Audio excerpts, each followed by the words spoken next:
So in this session, we're going to explore two things: strategy and authority. Strategy, I'm not talking about being strategic and playing chess, though if that's your thing, you're certainly welcome to try it in that element. I'm not even talking about a strategy for life, because actually not all of us are here to be strategic. We're just here to receive and here to be. It's more of a way that you can notice your suffering. Okay? So our suffering and our happiness are really not separate from each other, but they come to teach us how to attune to our happiness more. That's all I'm talking about when I say our strategy. It doesn't really even have to do with gender. It has nothing to do with nationality, race, or background. This is what makes it really interesting. It has more to do with the genetic blueprint. So it's really uncovering something that you may have sensed about yourself your whole life, never known about, and now you can become more in tune with. The authority piece is the other big practice. So we all have this, and we all know it, and we all can point to a time in our life where we really knew what we were doing, even though it might not have seemed like it, but we had a feeling sense that it was the right thing to do. So we'll explore that, and there's different types of authority depending on the person. The most common one, so if you don't know, you haven't even looked it up yet, and you're just like, I'll tell you, the most common one is that you'll experience this from your gut. People talk about gut intuition. I'm talking deep gut, your sacred response, which comes as a or whatever that is in your culture. I'm using American, maybe. I know in Chinese it's like kind of feeling. When you're hungry, you know, use it for your language, but it's basically a yes or no that comes from deep inside the sacral chakra, or the sacred space. So if I said you're going to use this for dinner to eat with, you have to use this to eat your dinner. You can have your reaction or If it's you can take it. If it's put it down. And there's no force feeding. There's no force spooning. And actually, parents, you can try this with your child. If your child rejects it, you could actually trust that. And we do the BodyGraph and we find out if your child has a sacred response. I'm not saying that's what they are. All beings are very different. But that's a way to start the experiment. The next most common one is the emotional authority. Now this is regardless of whether you're a man or a woman or trans. Emotions are experienced by human beings across the board. We kind of have this deception that women are more emotional and men are less. It's not really to do with that so much. It's just the way that we digest experience. So these beings, I would say, it's not the gut. It's kind of similar to the gut, but it's like the stomach. The stomach knows how we're feeling. Up, really, really high, really, really low. Don't make a decision when you're really, really high. Don't make a decision when you're really, really low. Make a decision when you're in that flat line space. If you make a decision when you're really, really high, you're going to find yourself really, really frustrated when that thing comes up when you're low. If you make a decision when you're low, you're going to find yourself frustrated that when you're really, really high, that you can't experience it again, and you get addicted to the highs and lows of the cycle. You need to make a decision when you're in the baseline, and it comes from that intuitive belly place. The other one we're talking about is the spleen, and the spleen is like the animal instinct. So we're moving from the sacred to the emotional to the animal instinct. And the animal instinct is fresh, it's alive, it's vigorous. It can make a decision in a split second. It's somebody who can run barefoot through the woods and not worry about stepping on anything kind of feeling. Yeah, this is instinct. This is different than like gut intuition, right? So we're kind of differentiating. I'm not saying, again, like, this isn't to generalize people at all.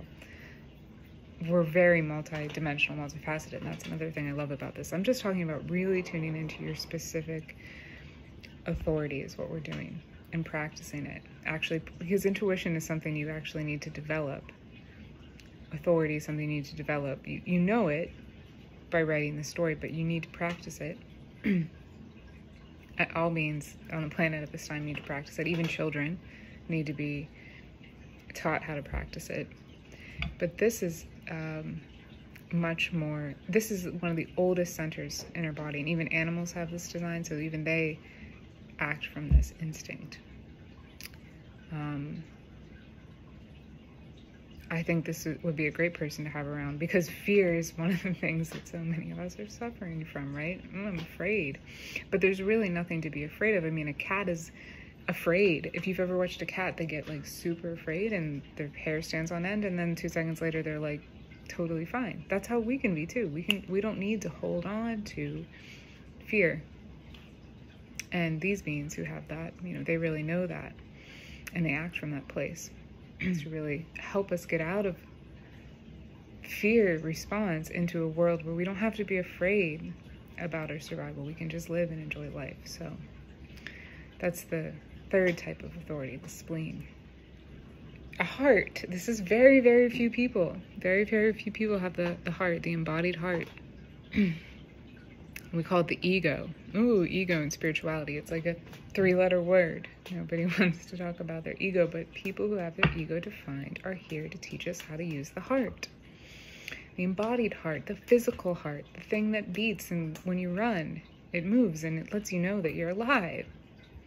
And that there's an in and an out, and a yes and a no. It's an erotic instrument, our heart. It has information.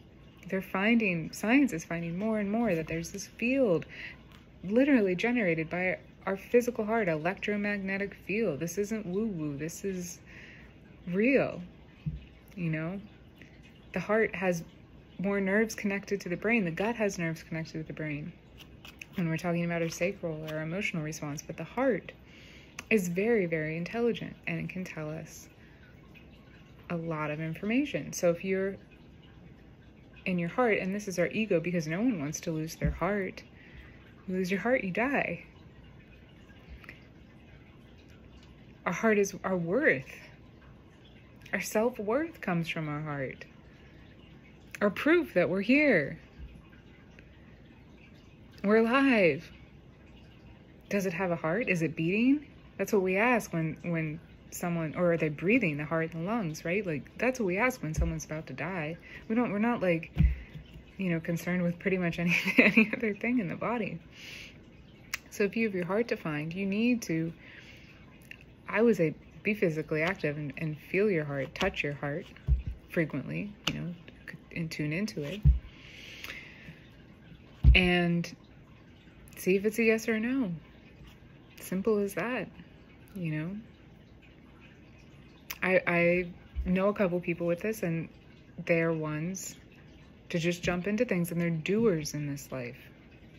They're 100% doers. You can be a projector, you can be a manifester with this, but you act from ego in the healthiest way, right? If you start to lose your ego, we start to lose our sense of identity too, our sense of ego, a healthy ego, a sense of what is it to be separate, you know, in the healthiest way, in the you have a heart and I have a heart, and thank God we both have hearts and they're both beating. It's what makes us here, really. Okay, not a lot of people have that. Anyway, if you have that, you should definitely test it out. Let me know how it goes. I'm super curious. Okay, the next, defining the ego, the self is kind of defining that there is no self. We're not separate. And we speak from that place. And it's a beautiful thing, and it's a beautiful knowing to have that non-separate self who is really committed to an identity. I'm a woman. I'm a planetary being. I believe in this. I believe in God. I don't believe in God. I believe in Extinction Rebellion. I don't know. Whatever it is, you have that identity defined. You speak from there. Whatever, you identify as. It's easy. But the truth is, if you have this defined, you're a projector, for one. You're definitely not another type as far as it being your authority. So in that case, you can't do anything without the other. So you're 100% dependent on the other for your awakening. And I'm not talking about dependent and being codependent, but the expression of that non-separation can only be expressed if there's something to be separate from, right? It's crazy. It's a crazy world to be a G-center and divine projectors. And some of these people make some of the craziest wisdom leaders in the world because they're just speaking from this gushy, gooey place of yin and yang. Non-duality. Yet super dual. Dual world and the duality between the body and the spirit. So we're here to teach that and to act from that place. And this is not an easy place to act from, and I will say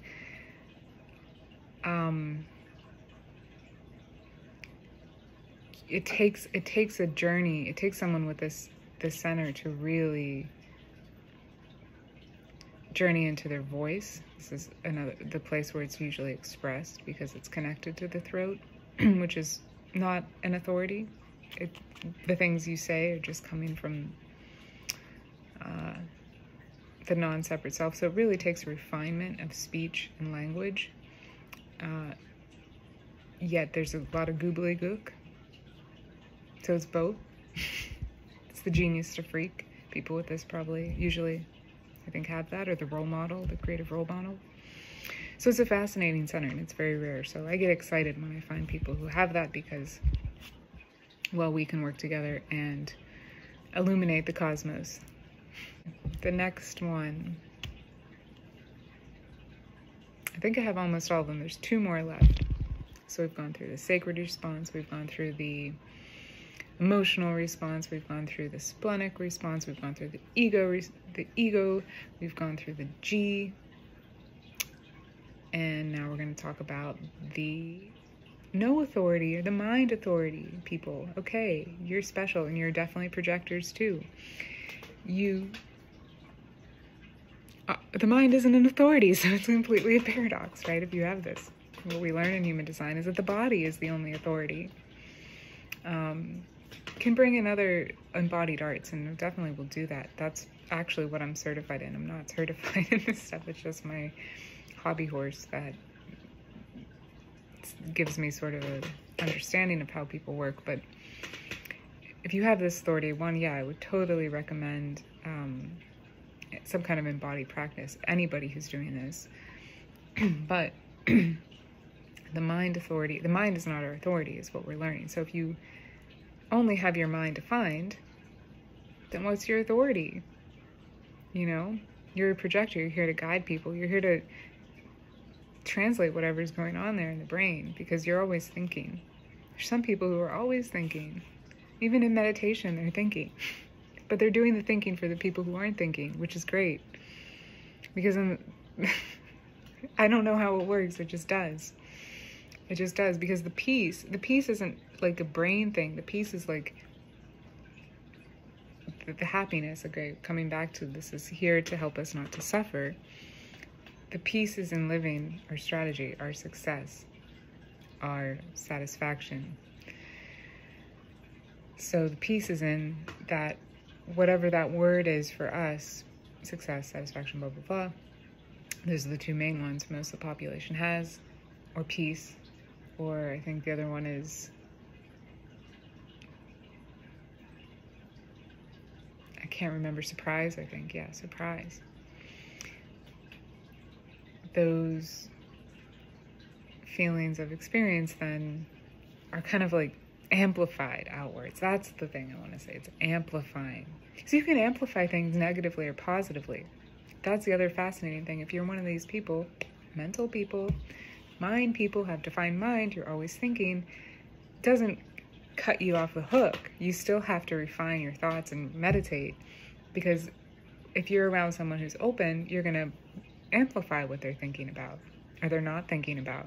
You're going to, so refine it. It's still important. Still have cleanup work to do, cleanup crew. Your open centers are where you really can clean things up, and clean them up for the other. But let's just talk about these people who don't have an authority, but they're defined in the mind. The best thing for them to do is speak. G center, heart center too, for sure. To practice their words, what's coming through your mouth. Have somebody else to listen to you. What I do, I talk to my phone, record it, listen to it later, publish it. I think there's a lot of mental projectors who are very, very good at talking about their experience. And really, they get to witness just the no mind. You know, ultimately, is the reality of life is kind of more transcendent in a way, but they know what it's like, you know, what the body's expressions are doing and saying. It's beautiful, it's magical. So if you have this authority, I mean, you're really here to give us the gift of of the emptiness of mind and all that it contains, and the richness that thought and philosophy can produce. Some of the smartest people have open mind, open heads and ajnas. I think some of the, when I look up charts of philosophers, like, they're brilliant because they can process all those thoughts. So processing thought in a way that aids the other, beautiful thing. The last kind, the lunar beings, are really here to illuminate that cycle for all of us. So if you don't know, the moon changes every 28 days. It goes through a different sign of the zodiac. This is knowledge, and people can look at you and be like, that's crazy, and that's not science. But, like, where do you think your food comes from, for one? A lot of it's coming from a factory, probably, and coming from a lab-grown meat or something. If we get to that point, we're in trouble. But people have known this, ever since agriculture came about. I mean, that's how they grew their food, because the moon pulls the water from the ocean, and the plants need water, and that creates clouds. And this is, like, it's actually pretty scientific, but, like, that's obscured. So it doesn't matter so much. Just understand that biodynamic farming, gardening, horticulture, ancient ways of agriculture, people understood that certain plants grew the roots down deeper. Plants like light. Certain plants don't like light. Certain plants can grow better on a full moon when you plant them. On a new moon, the harvest is connected to the moon. The way we eat, it's so deeply connected to this. So this is something that if you have it, you probably, and you don't know about it, you're probably going nuts sometimes. Because you're super open, and you need to find, really, I wouldn't even work with me. I'd work with, like, an expert person to help you track those moon cycles, because there's some kind of weird calculation you have to do. 88 days you're born, I don't even know. But just know that you use that as your authority. You shouldn't make a decision. Let me get more to the point. You shouldn't make a decision when you need to wait 28 days to make a decision, basically. Okay? So don't, our world is very solar. I mean, it's very based on 24-hour cycles. So if you have this authority and you don't know what to do in 24 hours, like, don't worry about it. That's only one type of rhythm. That's the circadian rhythm, but there's also the infradian rhythm. So the infradian rhythm, again, women work with us all the time, is the 28-day cycle. But a reflector needs to work with the 28-day cycle too. So trust in it. Just be like, I don't know what to do. You wait a month or 28 days. Our months aren't even based on calendar, the real lunar time. So learn lunar time. Make a decision when the moon is full. Make a decision, notice the new moon. Anybody can start to do this, but reflectors, you are here to teach us how to do that. Because when you start to master your authority, start to gain confidence in it, notice it, bring awareness to it, the internal thing becomes externalized. And that's when you're doing the service to humanity by learning your authority. And this is not just something you do, again, to make you look better, to make you have more Instagram followers, to make more money, although there's people doing that and it's great, and it's like Britney Spears of human design, and those people are, you know, doing their service to humanity, but I'm not interested in that at all. I really just feel deeply that if we all begin to master these things, it's going to make the transitions humanity is going to face a lot easier, and a lot more in alignment with the story, and creating a story and a new story, and not this story of jibbery jab that we hear in the news. I mean, everyone's sick of it. I don't really care where you lie on the political agenda. It's just what's going on globally. We're talking about global cycles here. We're not talking about, you know, what's for dinner tomorrow. We're talking about big, big, big shifts that everyone's going to feel. So it's fun. It's fun. That's the other selling point. It's not doom and gloom, right? Like so much infotainment and whatever, you know, that we're listening to is selling us. It's fun. It's empowering. It's enjoyable to do this practice, to do this process, to do this experiment. It's not even really a practice because you just already are.